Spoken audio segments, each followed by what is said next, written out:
Bu ən dəlisov fırıldaqlardan biridir. Kənddəki zavodda işçilər əslində toyuqlardan yumurta toplamırlar. Onlar kimyəvi mayelərdən istifadə edərək saxta yumurtalar hazırlayırlar. Alıcılar isə demək olar ki, heç nəyi hiss etmirlər.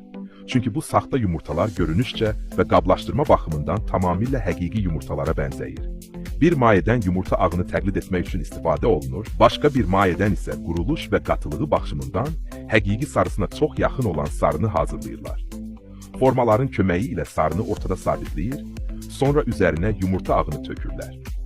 Hətta içəridəki xırda qabarcıqları və kiçik detalları belə yenidən yaradırlar. Bu da onları inanılmaz dərəcədə real göstərir. Daha sonra qabığı toz halında olan kalsium karbonatdan düzəldirlər və onu xüsusi yapışqanla örtürlər ki, qabıq içəridəki ağ və sarı ilə möhkəm birləşsin.